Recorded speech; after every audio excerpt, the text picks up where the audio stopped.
That's just sports, baby.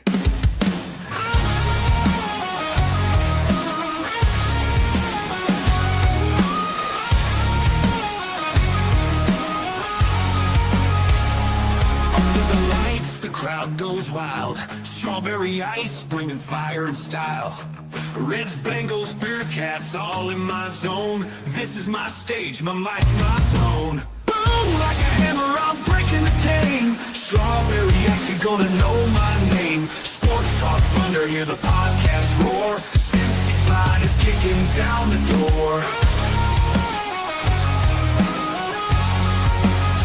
Step into the ring where the passion ignites. Talking sports all day and all night. From the field to the court to the roaring stands. Strawberry ice with the world in my hands. Boom, like a hammer, I'm breaking the game. Strawberry ice, you're gonna know my name. Sports Talk Thunder, hear the podcast roar. Cincy's fine is kicking down the door.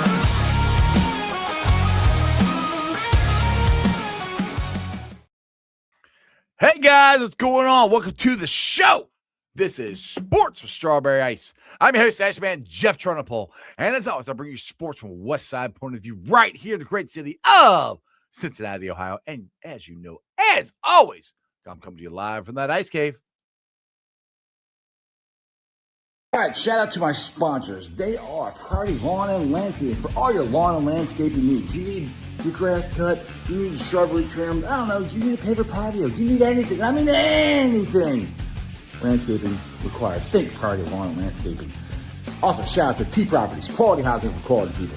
Check out the website at www.tpropertiesllc.com for all your rental property management needs and your rental needs. And of course, Meyer Window, Door, and more. I got them in my house. I highly recommend you get them in yours. They're energy efficient, great looking windows, easy to clean. Meyer Window, Door, and more. Their website is MeyerCincinnati.com. And also shout out to my favorite brewery, Moorline Lager House. Get on down there, get you some delicious Moorline beer, some delicious Moorline food. And tell them I sent you. Moorline Lager House. That's right. Shout out to all my great sponsors, Moorline Lager House, Party Lawn and Landscaping, Meyer Window, Door, and more, and of course, T Properties. Make sure you check all of them out. And when you do, tell them you heard about them from Sports with Strawberry Ice. What is up to everybody in chat? We've got strangers in there, Brad's in there, Jerome's in there, Crypt Keeper, and Lindsay. What is up, everybody? It is NFL Draft Combine Week. Duke Tobin and Zach Taylor just had their press conferences about 2 hours ago. I don't know if you guys got to check them out. I didn't really hear anything too earth-shattering. I know the first question was about Trey, and shout out to Jay Morrison. Jay Morrison is back on the beat, so Duke gave Jay the first question, and Duke kind of dodged it, just saying, hey, yeah, we're going to do everything we can for the best for the Bengals with Trey. So which hopefully that means tag and trade and get some more draft picks. So we'll see what happens. But with that being said, we are talking NFL Draft Combine. I got Ryan Sparks on the show today. I also have Mike Petraglia. Hopefully, will be able to join us from the NFL Combine. He may or may not. We'll see how things go. He said if he does join, it might be around 6:05 if he can join. But if you guys have not been paying attention, if you're not like big to the drafts or anything, you got to pay attention to my dude Ryan Sparks from Draft to the Future. He does a great job. Let's get to him. None other than Ryan Sparks. Hey, What's how up, you Ryan? doing, everybody? How you Good. doing? How you doing, brother? Nice. Good. It's the best time of year. Hey, it's draft season, baby. It's almost like Christmas for guys like you and me. It's fun to sit there and talk. Well, we're talking ball, but it's a different type of talking ball, especially if we're talking Bengals about improving their team here. With that being said, the Bengals are going to take Caleb Downs at number 10. I mean, that's what everybody wants them to do. Even though Mel Kiper's got Caleb Downs ranked at number 2 overall now. I'm like, oh, don't do that to me, Mel. Come on now. Yeah, I would love for the Bengals to take Caleb Downs. I personally don't think that's going to happen, even if he is there. Ooh. I think defensive line is probably where they're going to go, whether that's tackle or edge. But I think that's where they're leaning, and there's some guys that should be there. So are you more thinking Peter Woods because that's the name everybody's throwing out there, or you got somebody else in mind? I personally, I think Peter Woods is probably going to be one of their top targets. I'm not a fan of this other one, but I do think Caleb Banks is going to be somebody that they look at as well. I'm a little lower on him due to some injury issues and lack of production at the collegiate level. But at the same time, he is going to test like a freak. So similar to last year. And then on the edge, a guy that people are not going to like, but he could be a guy that they target, fits their mold, is going to be Keldrick Falk. Okay. Give me some information about him. So Keldrick Falk is one of those guys that he had an incredible year back in 2024. He broke out at a young age, lots of pressure, and looked like a great pass rusher. And then this year, it almost looked like he intentionally was focusing on, look what I can do against the run. Okay. And he didn't have as much success in the pass rush this year, but he has shown the ability to do both things. So I'm honestly higher on him than a lot of people. I think he has a very good floor. I probably have him ranked around the 17 to 18 range, I think, for my actual big board right now. But he's one of those guys that does fit what the Bengals want, and he's young, and he had a young breakout year, and they are always kind of look at that. Awesome. All right, so let's roll it back here. So if people don't know who you are, explain your background, your show, and anything else that you can let everybody know about yourself before we go any further here. Yeah, so I'm just a guy that loves football, and I love the draft because it's like the culmination of years of work for these young men, and I think that's such an incredible thing to see and be a part of. And there's so much hope in the draft, right? So as a storyteller, my background is in communications. I'm a military journalist for quite a few years. So I love that. And so because of that, I got really into the draft, started doing something that's called shadow teams, which is like fantasy for ultra stats nerds. And then my buddy and I decided to launch a page. And so we started talking draft, and we've been able to have a few players on. Our goal is to inspire and inform future football players. Awesome. Now you do a YouTube show, and you have you also have a web page too, or is it just a YouTube show? Just YouTube right now, yeah. And how often do you guys do your show? During this time of year, we're definitely doing weekly for sure on a live show. And then in the summer, we're going to be doing a lot of pre-produced film work on guys that we want to follow all next year. That's what we did this year. Was we put out some player profiles, and then we followed them. We updated how they were doing throughout the year. And some of the guys we ended up looking like fools on, and some of the guys we were like, I told you. Right. That's a draft, man. It's hit or miss. It is a crapshoot. It's like hitting the lottery. You either hit the lottery or you're broke. And unfortunately, the last couple of years, the Bengals have been broke. All right, let's get to some comments here. Dustin, he said, I don't think I don't think Caleb is going to make it. They should really trade back and get Peter Woods. So, all right, that brings you to a question. All right, just say Caleb Downs and Ruben Baines and all these other, which I don't think Baines is going to be there anyway. But all these other names we talked about, if they're not there and Peter Woods is there, should they take a chance and drop back to get Peter Woods, or just take him there? Is he worth the 10th pick overall, I guess, is what I'm asking. I am of the opinion that he is worth the 10th pick. And it's for a few reasons. Again, he had that early breakout at a young age. I think he's turning 21 this week, actually, or next week. And he has produced at a high level. And the teams that played against Clemson this year, the speed at which they got the ball out was intentionally quicker every single time they played Clemson. And he also played a lot more nose this year, which is why his production looked a little lower. So I think he's worth the pick, and I think that is probably what they would do. But I also, if we're being honest, like if a team comes calling and wants to give us some extra draft capital, and they're for sure that he's going to be there, then yeah, I'd love extra picks. I just, in this class, I'm not entirely sure that the trade back is going to be an option.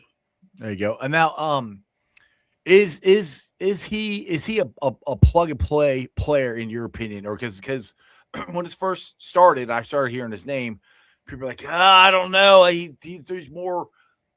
His ceiling's really high. It might be more of a developmental guy. I'm kind of like me as a Bengals fan. I'm like, man, we already had Shamar Stewart. I really want a guy we could go in day one, and he can make an impact. Hopefully, as a pass rusher, is he an impact guy day one for the Cincinnati Bengals? I think he is, especially considering what we have on the roster right now. We just don't have any juice from the interior. No, none. And I think at a minimum, he's going to give us an upgrade over what we currently have. And he's sorry about that. Sorry about that. My wife was home, but hey, the dog just wanted to give their draft expertise about it. It's okay. It's all right. Yeah, but no, I do think he would provide an upgrade immediately. And so, that's what we're looking for. We don't need a top 10 defense, even though we want a top 10 defense. We just need top 20, and we're probably going to the bowl. Yeah, I'll take top 20, top 15. Top 15 would be great. Yeah. Dust here is another one. It's crazy. 4 Buckeyes might go to top 10. That has to be a record for a college. Maybe Ryan might know if that's the record. Do you know if that's the record or not? I don't. My co-host Matt is the history buff. He probably knows that better than I do. But no, it is absurd. Yeah, and a lot of them are, like I said, I was shocked when I saw Mel Kiper has Caleb Downs as the number 2 overall pick. I'm like, holy crap. I'm like, how did he jump that high? I haven't even done anything yet. I haven't done the combine yet. I mean, I haven't seen anybody, and it's not that he's not worth that. It's the position. It's safety. People don't value safety that high in the draft. And he's got the New York Jets drafting him. Where do you think Caleb Downs actually goes? You don't think he's gonna be there for the Bengals? Where do you think he actually goes?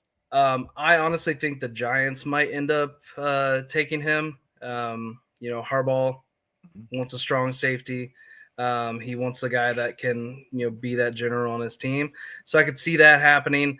If the Bengals end up signing someone like a Brian Cook, or Brian Cook leaves in free agency, the Chiefs could very well take him at pick 9 as well. That as a Bengals fan, like that's what I feel like is going to happen. Is they're going to take him at pick 9, and then we're going to all get pissed. He's going to, yeah. That I could see that. Oh, so it's just like Walter Nolan last year, going one pick right before the Bengals, and the Bengals won't trade up to go get that guy. But I mean, if we get, this is my thing about the free agency. This is where I always say the free agency dictates what we do in the draft, and it's not that's obvious. But if the Bengals go all in, like Tobin says they're going to go all in, well, we went all in last year, but you went all in last year. Yeah, you spent a whole bunch of money on 2 guys. They didn't really go all in on defense as much as they needed to. Like for me, for free agency, I want an edge in the tier defense lineman, a linebacker, and a safety. I want all 4 of them. If we can get that, all 4 of those guys who can start, that makes the draft so much easier. You don't have to pick, oh my God, we got to draft. What are we going to do if Caleb Downs isn't there? He might not be there.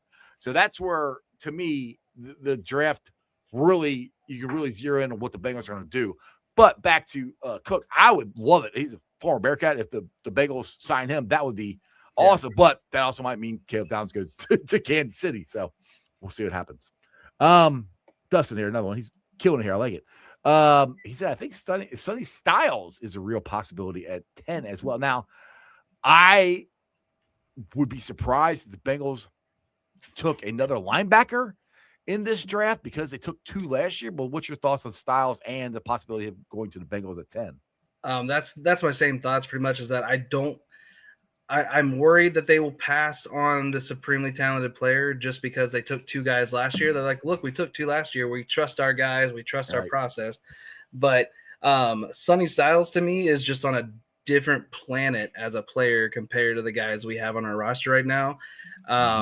And I don't care that you drafted 2 last year. Yep. If he is the number 1 guy on your board and you've done your job in free agency, which Duke is alluding to, we have cash we're going to spend. So, right, man, I would love Sonny Styles. I honestly think you could argue he's the best player in the draft. So yeah, he's a guy that I would absolutely love for them to take, because I think he is a 10-year star in the league. So what's your draft grade on him as far as speed, power, agility, sacks, all that stuff? I mean, he's got everything because he's a converted safety, so he can run with your tight ends if you need to in coverage. He's not necessarily like the biggest in terms of his pass rush ability, but he has such closing speed, and he plugs gaps so well in the run that I think he's almost a can't miss guy to me. Exactly, and that's where again I'm with you. If he's there, Caleb Downs, I'd still take him. I don't care what they did. I mean, and that's where, like I said before, if you fix the problems in free agency, just draft the best player available, and if he's there, go get him. If they only end up adding an older vet that's maybe not like one of the star young guys like the Leo Chenals, the Lloyds, those guys. If they add like Demario Davis or something like that, that's an older vet that's going to come in and help coach up our guys, then bring in this other young guy to help them. That's exactly what I think they're going to do in the linebacker. I don't think I personally don't think they're going to sign I want them to sign a veteran who could start but doesn't necessarily have to. I don't think that's what they're going to do. I think they're going to sign a veteran linebacker to help, like you said, coach those guys, which is not a bad thing. But if you add Sonny Styles to that room, that'd be pretty good here. Let's see here. Let's go here to 619. Delaney is the pick if Baines Jr. and Downs are not there at 10. Who is Delaney? I don't know. So he's talking about Mansour Delane out of LSU. Okay. Okay, I know you're talking about now. Okay, gotcha. Yeah, really, really strong corner. I think he's worth a top 10 pick. It kind of would frustrate me if we went corner because it probably means they're going to let one of Dax or DJ go. Well, that's an interesting thing that Duke did bring up in the press conference. I don't know if you have to watch it at all or not. I didn't know. Okay, well, he did say, about contracts, about he didn't say that restructuring, but he did say about extending players. And the first one I thought of is DJ Turner, and then you got Dax Hill. I'm like, those are guys that need to be extended. So I mean, was interesting that he brought that up. So I hopefully, but yeah, if they do sign him, that might mean they aren't going to extend those guys. But they drafted Miles Murphy and they went ahead and extended Trey Henderson, which I was surprised about. So yeah, but I mean, like if they took Mansour Delane, you put him on the outside, DJ Turner on the other side, and you've got Dax Hill now playing the slot nickel position.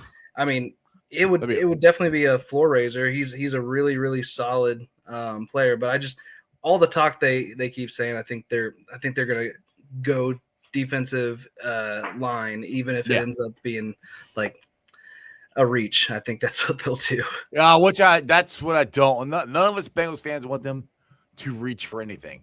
Speaking of reaching, my cat looks like she's about to attack. There, go away. All right, there we go. All right, Jeremy. He wants to know what's my score prediction for the UC basketball game against Texas Tech tonight. He said, I know it's off topic. Yes, it is. But I don't know. This team they're on a roll now. I don't know if you're a Bearcat fan at all there, Ryan. The Bearcats have won, I think, 4 in a row. Yeah. And they whooped Kansas in Kansas. First time, the biggest loss they've had since 1988, I think, at home. They're playing really good right now. I don't know, I'll say 78-70 Bearcats. That's just a total guess right there. All right, see Dustin here. Okay, my break glass case emergency. Man, can you imagine Carnell Tate in this offense? A man can dream, boys. A man can dream. I've said that. That would be unbelievable, but they'd have to do a hell of a lot in free agency for me to be okay with them to take him. Could you imagine could you imagine the media backlash? Like if we took a wide receiver at pick 10? Well, just think you got him and Chase and T. That would be unfreaking believable. It'd be fun. It'd be a blast. We really wouldn't be able to stop anybody, but we might be able to score 100 points a game. Absolutely. Who knows? Let's see here. Bus one needs chicken strips. There we go. What do you think about Alvon Terrell? AJ Avion Terrell. Terrell, Avion Terrell. out of Clemson. No, he's a very solid player. I don't think that he's necessarily the best in man coverage, but I have him a little lower than I think the consensus right now. Consensus has him as a first round pick. I have more of a second round grade on him. Where I struggle with him is when they throw his way, a lot of times they're completing it. He does typically make the tackles and doesn't let a ton of yak, but I don't necessarily see him as like a shutdown outside guy. And if I'm taking a corner that high, that's what I want him to be.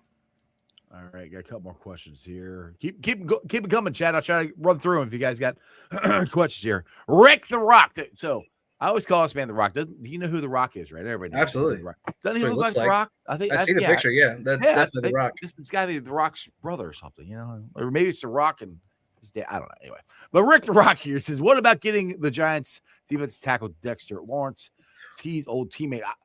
I've been asked this before. I think it'd be awesome. I don't know. You're giving up number 10 at least to get him. Yeah. I at the least. I mean, you might have to give up number 10 and next year's first round pick to get him. What's your thought? What do you think it would take to get? I mean, get him? I would love it. I typically try to stay out of those type of talks because I just don't. We have no history of the Bengals throwing type of trades like that. Only one we got is Billy Price for BJ Hill, and that was one of the greatest trades ever. Yeah, that's what I look for every year. Like, who are they trading McKinley Jackson for this year? Before they cut him at the end of camp, if they drafted defensive tackle. I like McKinley, man.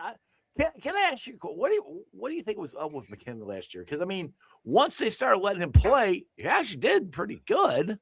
I mean, in my opinion, what do you got? Yeah, I'm not really sure. I don't know if it's his preparation or if it's just getting to know the system. He did look a lot better towards the end of the year. So it'll be interesting to see if that was enough for them to like say, hey, we're going to roll with him. Mm-hmm. Because if they go and draft a defensive tackle, pick 10, and then maybe even double up at that position, because that's something I could see them doing again. One of McKinley Jackson or Chris Jenkins is potentially, on the outs. Well, yeah, especially that's because they're going to add to that line. They have to. So yes, one of them is probably out. I mean, and the free agent, I would love them to sign. And I do this every time. Somebody told me to write the name down, and I was going to write this name down, but I didn't. He's a defensive tackle free agent from the Denver Broncos. He's got 3 names. Yeah, I literally know who you're talking about, and it's going to drive me insane now. It's definitely not the kid from Utah, which is what I'm thinking of. No, he's for the Denver Broncos. And that's who everybody in the chat talked about this yesterday, and everybody in the chat's going to already know who I'm talking about, who watched it yesterday, and I can't remember his name. But that's who I want the Bengals to sign. Yeah, somebody will put it in the chat. I'm sure they will. I see Brad says UC by 9. Says Texas Tech Stars out. Yeah, they're missing their best player tonight, so we'll see. John Franklin Myers. Thank you, John Franklin Myers. There you go. Let's see. I just need to write it down because I always want to call him Anthony Michael Hall. That's how old I am. That's Weird Science and Breakfast Club. So yeah, because I'm so focused on draft. I was thinking John Henry Daly, who was an edge out of Utah that went to Michigan this year. Yeah, so. He's already in the NFL. Like that's who I want day one. 12-1. I want them to sign him. All right. Let's see here. 619 here. Any guards or O linemen to watch out for the 3rd or 4th round for the Bengals to draft? Absolutely. I think that there is a good chance that they look for a potential swing tackle / future left tackle. The name we're going to look at that fits a lot of what they like is Markel Bell out of Miami, who's just 6'9", just an absolute massive human. So if he tests well, I think that's a guy they could target in that round 3-4 range. And I would also be interested to see if they would want a line versatile guy like Brian Parker, The second out of Duke. He is played right tackle almost exclusively for Duke, but he's most likely going to be a center or guard at the next level. He was snapping at I can't remember if it was a Senior Bowl or the Shrine Bowl, but he was snapping to try to show teams what he could do there. So I definitely think they're going to add a young player in the offensive line. Just depends. I wouldn't be surprised if they throw it at round 2 if the right guy falls as well. Now, is there, from what I've understood, this isn't a very good offensive line draft if you're drafting for a starter. Is there? Because I mean, eventually we're gonna have to look at left tackle here with Orlando Brown. Is there a left tackle in this draft that could be a future left tackle for the Bengals that they possibly could get? The guy that I don't know that he can raise all the way up to pick 10, and I don't want them to pick a tackle at pick 10. You know why, but if he were able to fall to pick 41, Monroe Freeling out of Georgia, just pair him back up with his old Georgia teammate, because he is potentially he honestly I think is going to end up being my top rated tackle in this class. And I think he would be a great potential future replacement. So we'll see. It would have to fall right for them to do that because I don't think they're going to send it at 10. But no, well, and also they have to do a lot in free agency to do that. Yeah, what I don't want them to do is I don't want them to draft a guy that has been almost exclusively a right tackle with the plan of moving Amarius when he's doing so well at right tackle. Like that's what I don't want them to do, but I could see them doing. I've brought that up about the potential of them doing that. I could totally see them doing that, but I agree that I'd rather have somebody who it's already been a left tackle and you put him over there and just leave Amarius alone. Absolutely. What I would prefer them to do, but I can totally see them not doing that. All right, so we're going down to round 2 here. And if you guys got any more questions or anything, just put it up in the chat about different players or anything like that. But round 2 for the Cincinnati Bengals. Now I like asking all the draft experts this because I did see this in one draft that somebody had Peter Woods dropping all the way down to the Bengals in the second round. Do you think there's a chance? I say this tongue in cheek. I'm laughing as I say it. Is there any chance that happened? It seems like the last few years that's been the thing. Is they say, look at all these D tackles that are going to fall, and then they end up going higher than they end up getting rated. So I don't think he's going to be there. I think his floor would probably be the Bears, who need a defensive tackle as well. That's pick like 25. But yeah, no. If for some reason we went Sonny Styles and then Peter Woods just happened to be there at 41, let's go, baby. Talking about Ryan. That's how I said Caleb Downs and Peter Woods, but Sonny Styles. Hey, either one. Either one. That'd be awesome here. All right, now we're talking about second round here. This is what Dustin would do. Ryan, if they go D tackle first, like Woods, would you come back in the second round and go after Lee Hunter if he's there? I know they are somewhat different players. What's your thoughts on Lee Hunter in the second round? I mean, my view is I just want great defensive players on this team, and Lee Hunter I think is a great defensive player. And if you have those two young guys giving pressure and run stopping ability up the middle, and then you've got Murphy and Stewart as well, bringing some juice. I would fully get behind that. I just want them. They haven't been able to get any pressure for years, and part of that reason is because nobody is worried about anyone except for Trey Hendrickson in the past. And if you can get some of that interior pass rush and that interior push, that's what makes quarterbacks uncomfortable. Right. More than just about anything. So yes, please, like just give me great defensive players, and I'll be happy. Yes, and the crazy thing, right, is they can. This is fixable. They can if they do it right. In this, now I'm not saying just all draft. They got to do it free agency. It's got to be a combination of both draft and free agency. They can fix this in a year. I mean, it's not out of the realm of possibility. People are like, some people are like, they're so far out there. I'm like, this garbage organization, blah blah blah. I'm like, they can fix it. They're like the thing is like we're all focused, and this is what I like to put this out too. We're all focused on getting Caleb Downs. Gotta get Caleb Downs. We gotta get Caleb Downs. There are so many safeties in free agency and in this draft that they could get, that could help too. So I mean, just because if we don't get Caleb Downs doesn't mean the safety market is out the window for the Bengals in this draft. I mean, there's safeties out there in the second round that they could get, right, or other safeties in the first round they could get, right, that are worthy of that too as well, right? And I'm a bit of an optimist, and people, me too. Me too. People give me a hard time about it sometimes, but like in my opinion, they have proven they've done it before. If you look at the 2021 offseason, people say that Jamar Chase is the reason we went to the Super Bowl. He's a massive part of that, sure, but they added Riley Rife, Trey Hendrickson, Chidobe Awuzie, Mike Hilton, Larry Ogunjobi, Eli Apple, Ricardo Allen, Trent Taylor, all those guys that offseason. No massive signings. They hit all the right guys. They got a lot of the right guys. And so I trust that they are going to try. And the question is, will they hit the right guys again? Because if they hit the right guys and then you go in and you add, even if it's just one or two immediate impact guys in the draft, we could absolutely make that jump. And I mean, if our defense becomes competent, everyone's going to be terrified of us because our offense is dominant. Yeah. I mean, if you were to look at the free agents this time last year, TJ Slayton did pretty good. I mean, he didn't have anybody next to him. He was, I mean, Oren Burke was what Oren Burke was. He was coming in, he was a third lineman. That's what he was. They signed Dalton Reiser. He was great. I mean, they did. Now, Noah Fant, that one, he too many fumbling issues. Yeah, too many fumbling issues with him.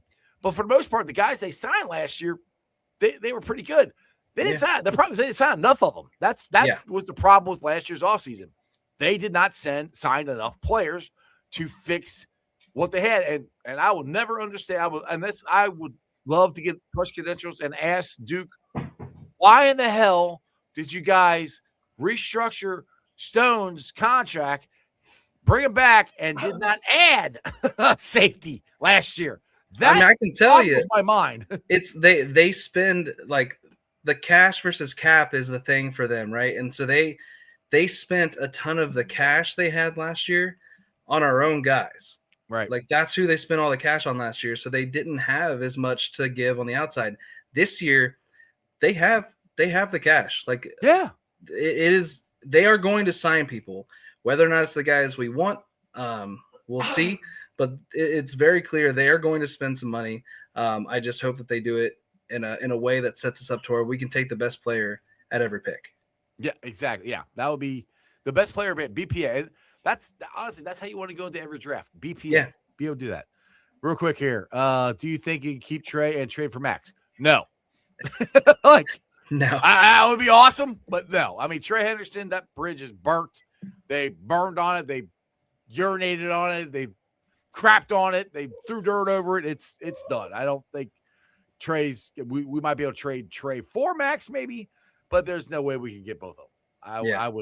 I would love it, but if I am wrong, cut this out and replay it over and over and over again, because I'll be glad to be wrong, but I don't think so. Yeah, something that Dustin mentioned earlier was that he thought tight end could be a sneaky need, and I absolutely agree. I think they could add a tight end in free agency. There's some guys out there, like Njoku from Cleveland. Mm-hmm. You've got, but there's quite a few guys in the draft that could be nice. Like the way I view this last class, it was like there was a bunch of clear, like these are going to be stud tight ends in the league. This class is more of a, hey, you've got a lot of guys that are going to be contributors, but they may not be day one contributors. So like there's a handful of guys that are more like the Gesicki type, and there's a handful of guys that are more like the all-around type player that may not be as much juice in the actual passing game.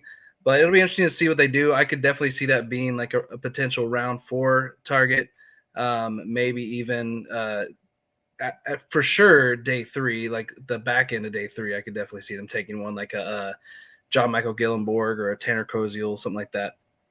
Yeah, I could totally see them taking one, but then again, I could totally see them not because of Gesicki, and it's about how confident they are on Eric All. Yeah, and Eric All, if he's healthy, can be your do it all tight end. That's your your go-to tight end there if he's healthy and can stay Absolutely. healthy. And fortunately, that's been a big if here. So that's why I would not be surprised if they do draft one here. Dustin gave me a $5 super chat. I appreciate it, brother.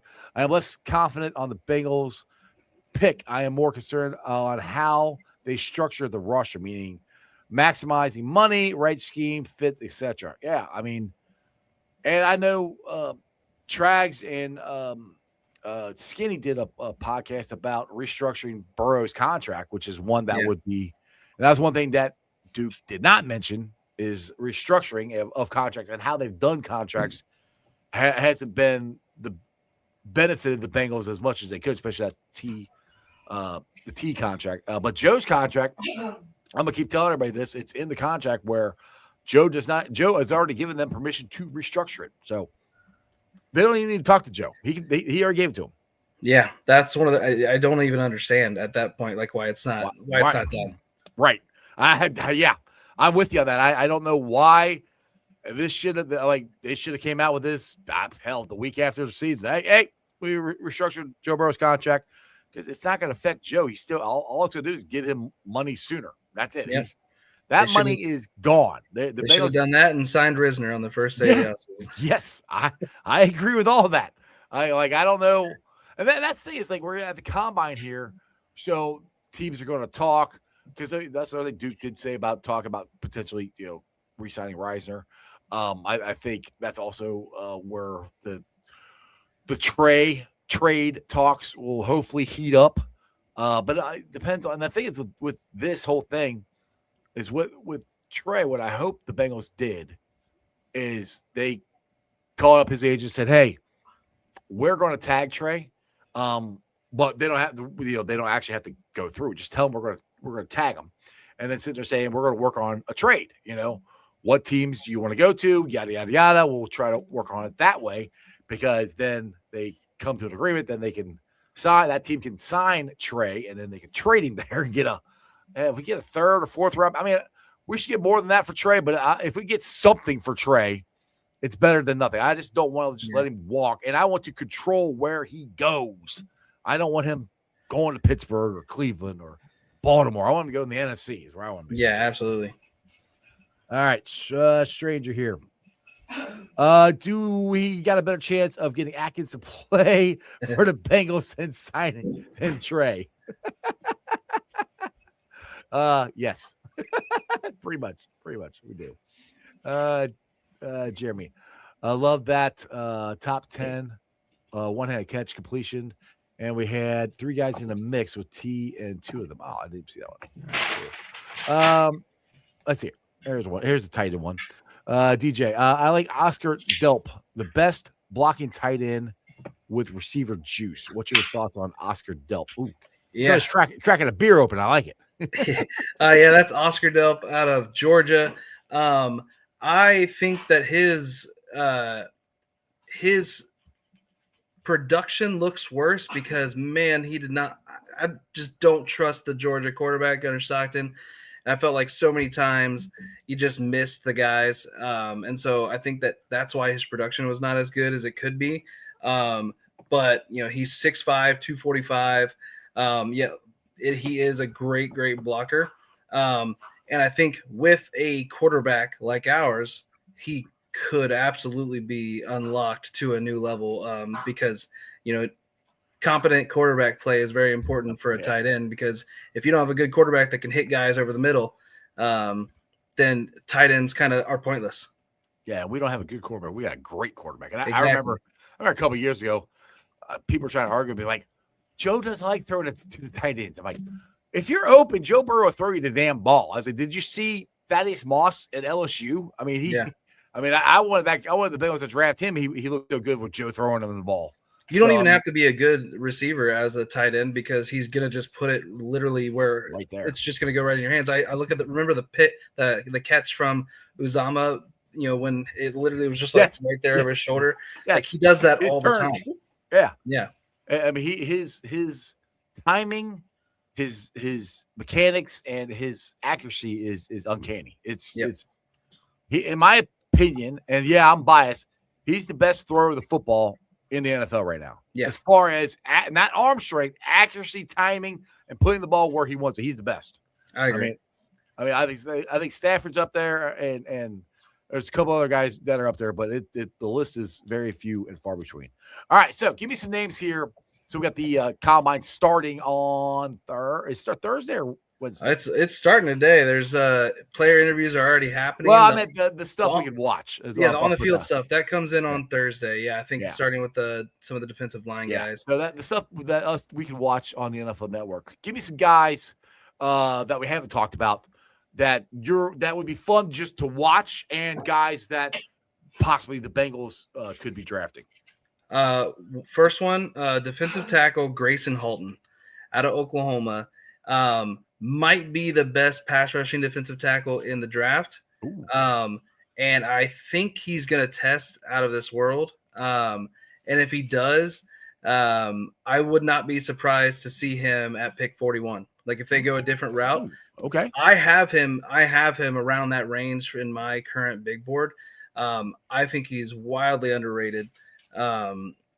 So that's a guy that's definitely going to be interesting to watch. Another guy I'm not as high on, but you're going to enjoy watching him test would be Zane Durant out of Penn State, from a defensive tackle.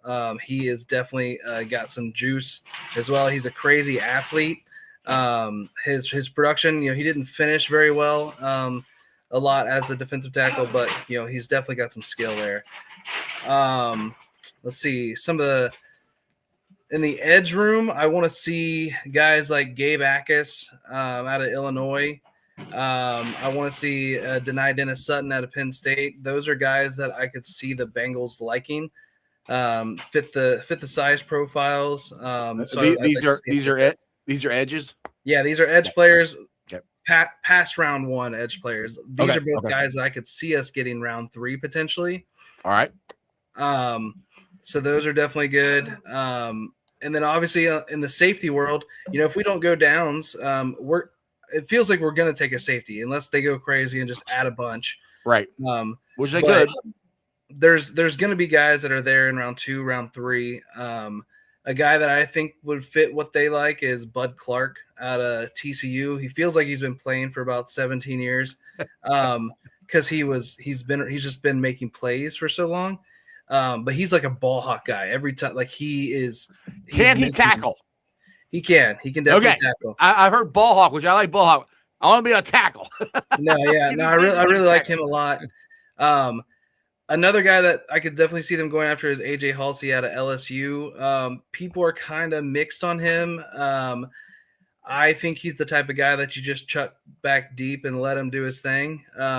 He's not necessarily going to be the bring him down and have him cover tight ends type tight end. Mm-hmm. But another good guy there. Let's see. What other positions? A guy I just want to mention because I don't think they would draft him, but I would like it, is Josiah Trotter. His dad, Jeremiah Trotter. Yeah, I've heard of that guy. Yeah, I've heard of that guy. And to me, he is a more athletic Vontaze Burfict. He wants to end you. Like when you watch him hit, and he does not want the person he hits to get back off the ground. Like that. And so I don't know. He's that guy that I'm just like, man, I know they're probably not gonna, but I would love it. Brings a presence to which we haven't had in God knows how long. We need an enforcer. We need that type of guy. A badass dog. Yeah. Let's see. The slot wide receivers. There's gonna be. I do think they might draft one. 100%. This year. But where do you? I think it's going to be more like 5th, 6th, somewhere around there is where I think they might start looking. If the right guy fell, I could see it at 41. I don't think that's going to be the case. Like if an Omar Cooper Jr. is there from Indiana, at 41, and it's the clear top player, I could see them doing that. Again, or trading back. If you do stuff in free agency, you can take the best player available. Exactly. That's what I'm Go ahead. Sorry. But some of the other guys I'm thinking that they're going to be looking at, Aaron Anderson out of LSU, Skylar Bell out of UConn, maybe even Malik Benson out of Oregon, or Zachariah Branch out of Georgia.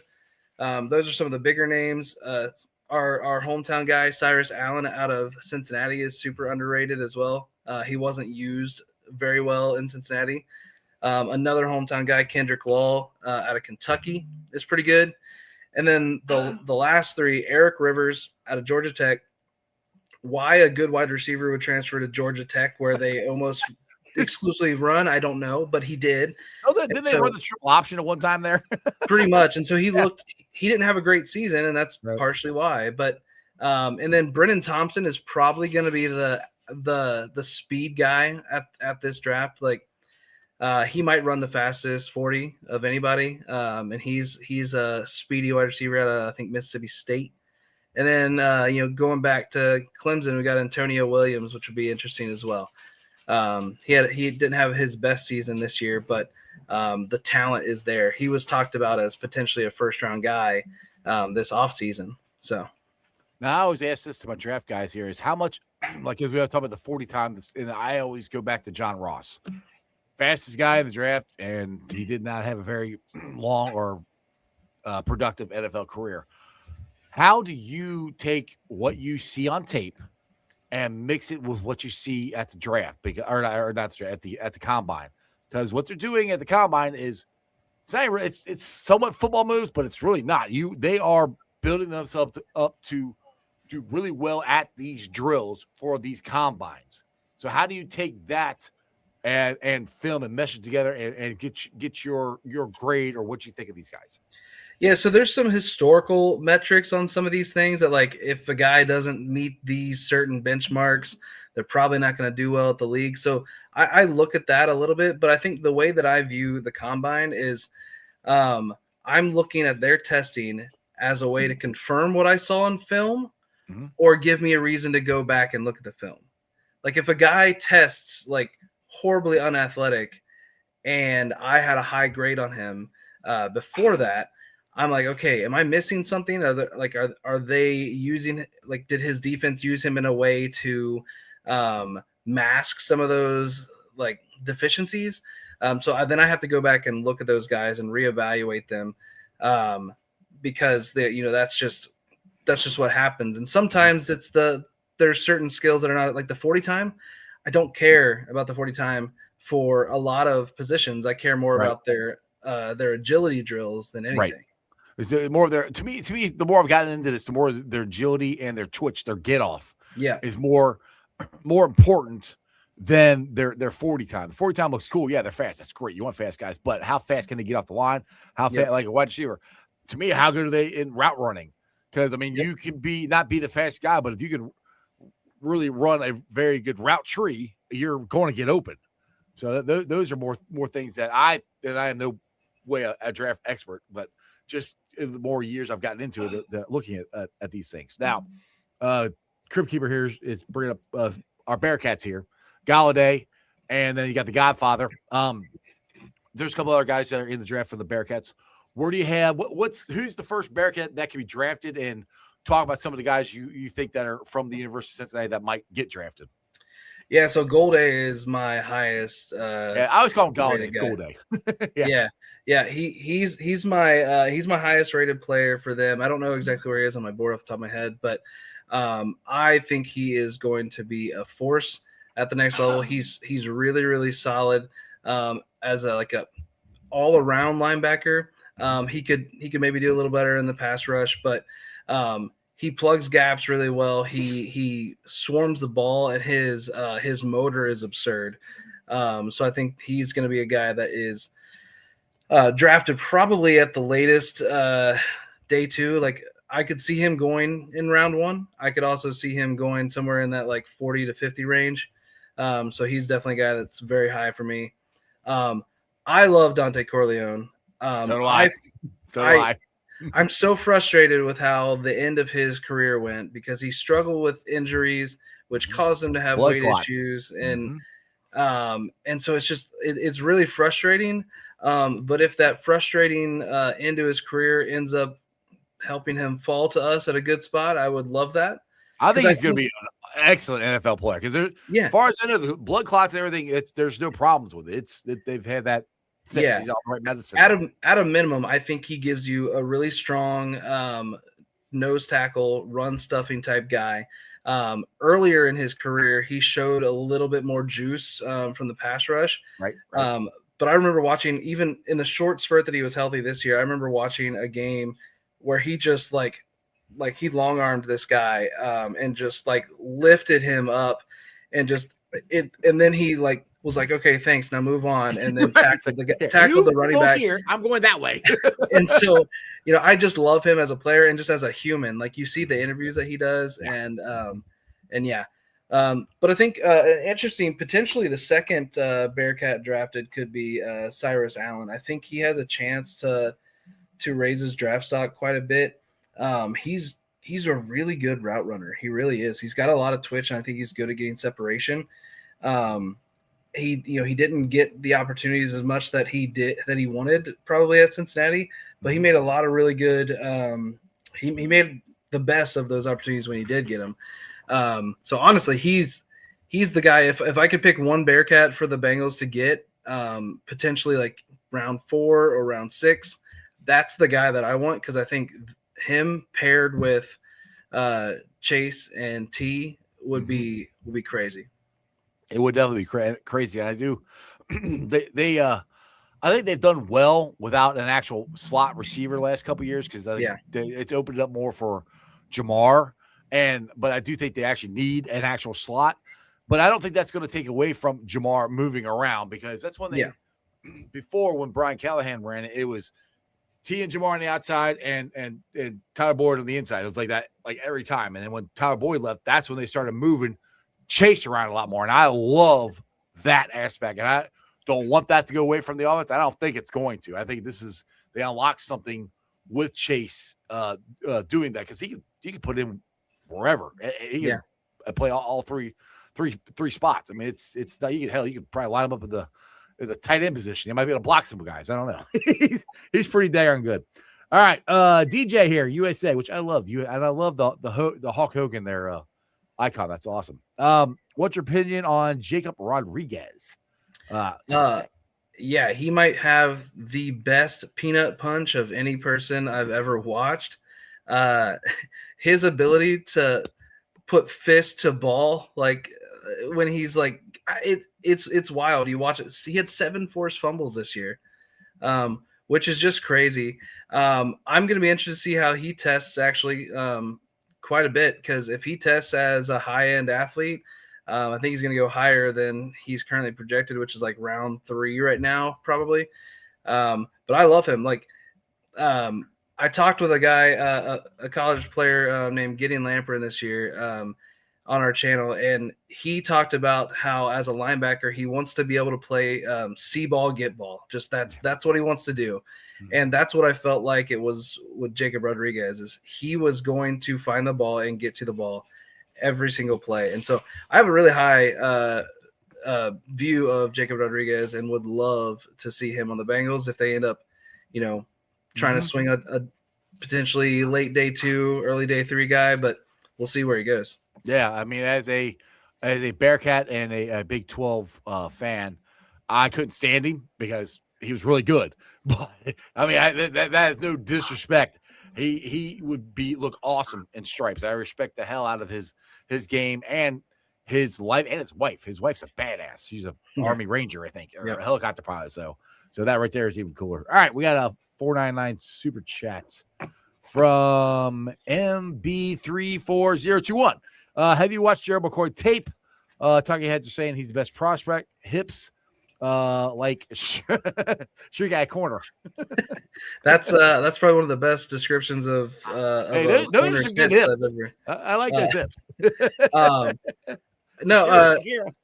Jermod McCoy, if it wasn't for the fact that he hasn't played for an entire year because of injury, I would, fully be supporting him potentially at pick 10, because I don't even think he'd be there at pick 10 if he was able to get back on the field and show that he was healthy this year. His 2024 tape was absolutely absurd. He basically just eliminated a side of the field wherever he was. It didn't matter. You couldn't throw that way. So I definitely think that if he's fully healthy, and the medicals for him are going to be really important in this process, But if 3 years down the line you tell me he's an all-pro and he's the best guy out of this draft, I wouldn't be surprised. Yeah. Chop here has been on McCoy for a while. He's got to take McCoy at 10. He can heal and lock down corners next year. Yeah, I mean, I've kind of changed my mind on this. Chop's the one that brought him up to me, and I first was like, no, we don't need a corner. But I'm still not sold on a corner at 10. I am. Again, if they fix a lot of stuff in free agency. To me, that changes. I keep saying it changes a lot of stuff there. Dustin here. Get that up there. Ryan, what do you think of Keyshawn James, newbie, DN, newbie, sorry, DN, New Mexico? Yeah, so he's a guy that I put on my watch list back in 2024. I love what he does as a pass rusher. That's probably going to be his only role at the next level. He's a little undersized, like 6'2", 240, I think. Those aren't official measurements, but that's what he's listed at. And if he's listed at that, it's probably a little smaller. But he has absurd get off. He's got some great speed. Probably going to be a liability in the run game. But yeah, he's one of those guys that is going to serve a role as a pass rush specialist at the next level. I think he could rise up a lot. I think PFF has him in like the mid 200s right now or something like that. I have him higher than that personally on my board. All right, Rick's got a trade proposal here. He really wants Dexter Lawrence, which I'm with you, Rick. I would definitely do a 2026 second-round pick, 2027 fifth-round pick. Bengals receive Dexter Lawrence in a late 6th or 7th. Yeah, I would do that. I don't know if the Giants would. I'd give them the 2nd, 5th, and they can keep their late-round pick. yeah, exactly. If I'm getting sexy Dexy, like exactly. They keep the 6 or 7. I don't think that's enough for him. I think if you're trading for sexy Dexter Lawrence, you're at least giving up a first round somewhere. Yeah, I would think. I mean, this is like Trey Hendrickson. Like not now, but last year, year before that. If we're trading him, I ain't trading him for anything less than a first. Which I want to get this. I want to get here Crypt Keepers comment up here. You guys remember this time last year we were screaming re-sign Trey. Now it's tag, trade him. I'm telling you, Mr. Brown rules. Mr. Brown is the original. Just hold my beer and hide and watch. Okay, so I kind of want to address this. The only and I don't think anybody's screaming tag him, trade him. The reason we're doing that is because we know they're not going to sign him. We know he doesn't want to be here. So you can say that's the ultimate Mike Brown thing, I guess, but it's more of the reality of the situation. So I don't know if Mike Brown said last year that he thought they were going to sign Trey to a long-term contract. He said that in the mock turtle soup. So, Crip, I love you, but I don't really think they orchestrated this. I think they completely screwed this thing up is what I think. I think there has to be some fault put on his agent too, because like why did he give him that 1 year extension? Ryan, I'm glad that I've been saying that for years. They signed the 1 year contract extension, and then the next year, we want to restructure. We just extended. Why did you sign that? Yeah, his agent put them in that position that then eventually led to the full thing deteriorating. Yes, that's that was the problem with it right there. Because I mean, when we drafted Miles Murphy, I'm like, all right, well, I guess we're going to let Trey go, which I didn't really want to. That's what I thought. And then that same year, he signed a contract extension. So I'm like, all right. So that to me, that's the problem started right there. And you can't sign a contract extension, then the very next year say, I'm unhappy with my contract. You're the one that signed it. I said, and I don't think his agent has done him any good in this whole thing at all. So I don't think it's all the Bengals' fault. I think it's both sides. I think both sides did a horrible job of negotiating this, in my opinion. Absolutely. Chop, and I'll get you out of here on this one. Ryan, tell me all the great things about Harold Perkins Jr. and how Golden would line him up, the Viper, and get the quarterback. Yeah, he's a weapon. He's gonna test really, really well. The numbers don't do him any good this year. I don't know. I don't think LSU necessarily knew what they were doing with him at times.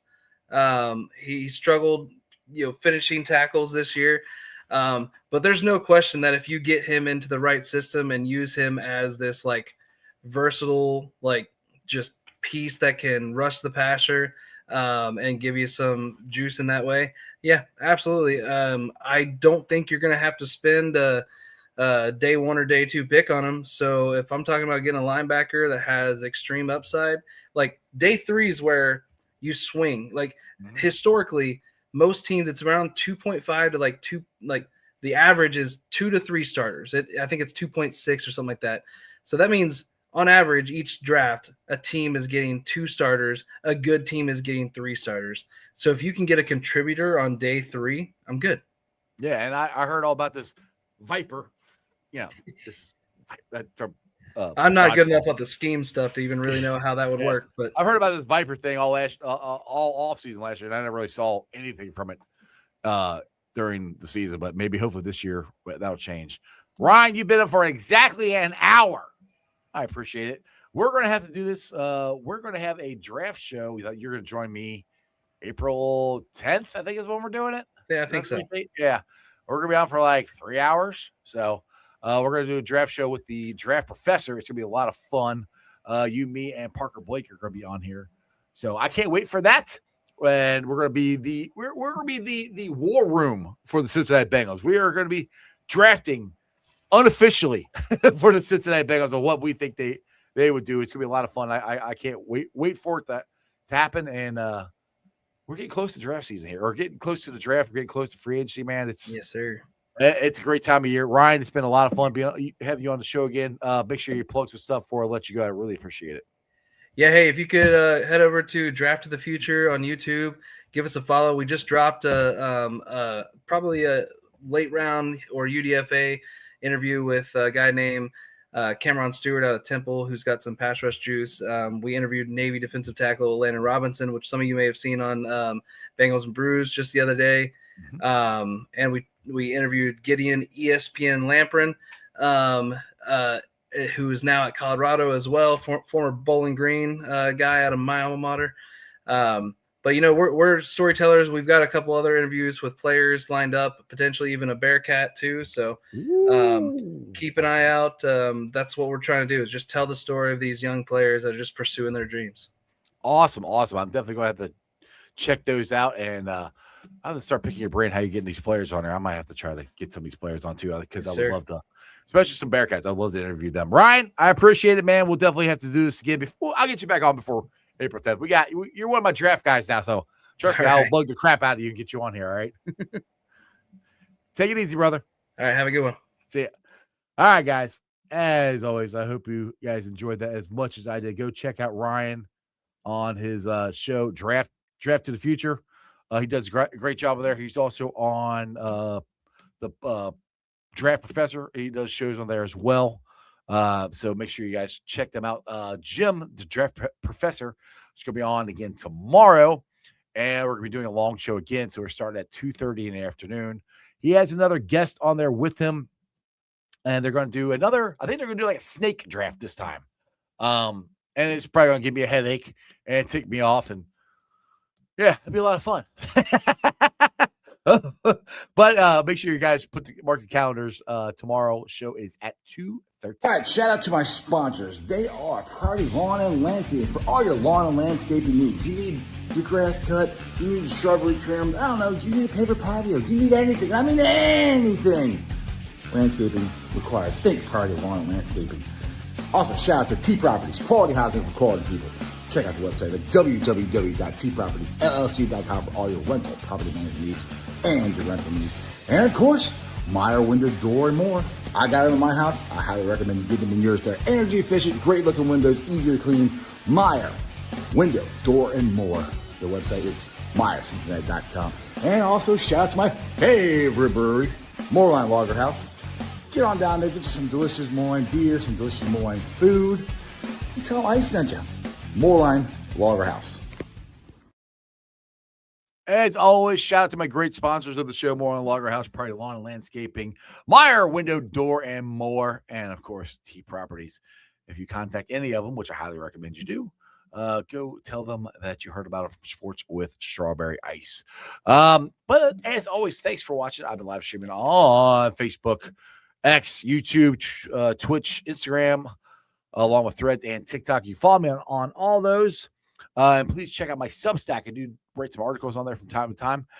Make sure you check that stuff out. I'll probably be having some more when we get closer to maybe might write something about the combine this week, but definitely for the Reds baseball season, I'll be having some more out there. So make sure you check out my Substack. It's free. It's articles that I write, and I hope you guys enjoy them.